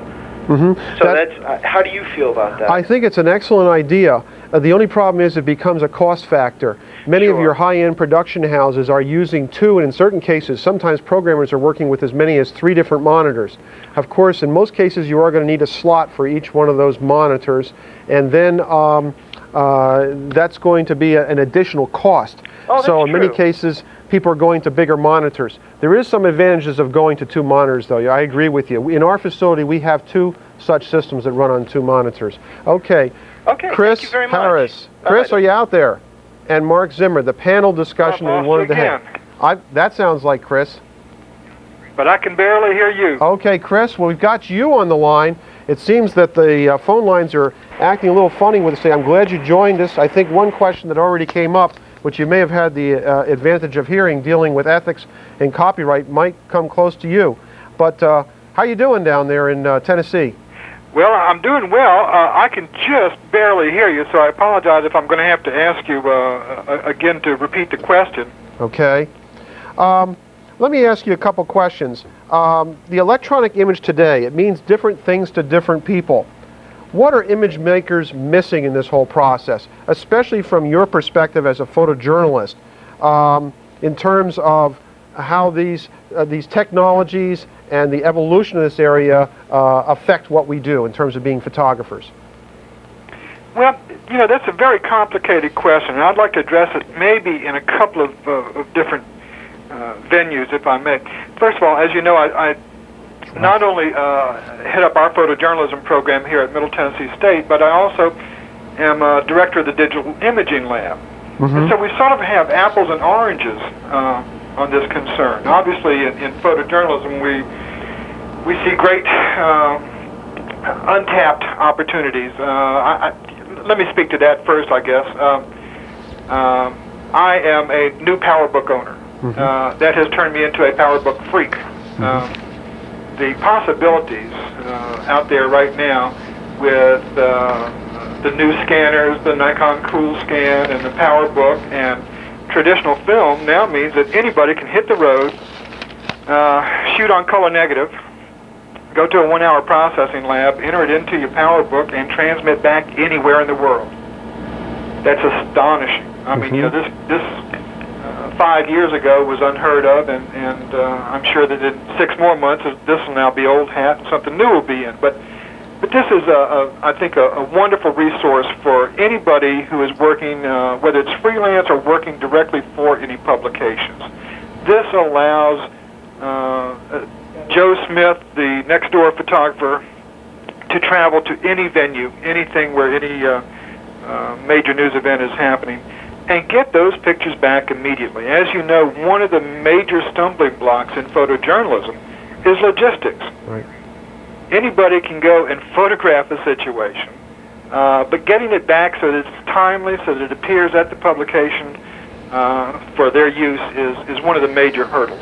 So I see this as just one of the most incredible pluses that is around for this kind of digital imaging. Okay, I'm sorry? Chris, thanks very much. We're running out of time. You've made a very good point there. I'm going to have to go to the next question. I'm hoping we can get you on again, but our time's running short because of these communication problems. I hope you're coming back to RIT soon and hope to get down there sometime too soon, Chris. Rosaria Porpora, am I pronouncing that properly? No. Can you hear me? I can hear you. Okay, well, good. Okay, it's Rosaria. Rosalia, okay, I think we misspelled it here. But what's your question? You talked about the programs for the Photoshop, like Adobe Photoshop and all the other programs. Yes. Are those only compatible with, you know, certain computers, like you have the Macintosh? How do you find out what's compatible with your PC? Rosalia, the best thing that you could do is to look at the software. Some of the software is compatible on 2 or 3 different platforms, but most software at this point is either on one platform or another. But we're now finding migration to both platforms, whether it be MS-DOS based on Windows or be Macintosh based or even Unix based. So that's going to take a little looking on your hands. Today, Picture Publisher is only on the PC. Photoshop is on the PC, the Macintosh as well, on both programs. Gerald from South Carolina, we have time for this one last question. Gerald, what's your question? Hi. Gerard? Hello? Yeah. Yes. I have a question about the, he was doing that scanning with the pictures and everything. Mm-hmm. I've seen something on Today's Show one time where they could take a picture and put another person's picture into it and then have a negative made from that. Yes. I've been trying to get a program like that because I wanted to join both my niece and my nephew into the same picture because my nephew died and they wanted a picture of both of them together. Right. Gerard, probably your best thing to do is to go to your photo finisher or your local service bureau and find if they have the input services and computer and software services for you to do this kind of merging. Adobe's Photoshop or Letraset's Color Studio will definitely do this, okay? So that's your best thing to do. I'm sorry, I think we're going to have to close it out at this point. I hope I answered your questions. I'll see you next week for getting images out of your computer. Bye-bye.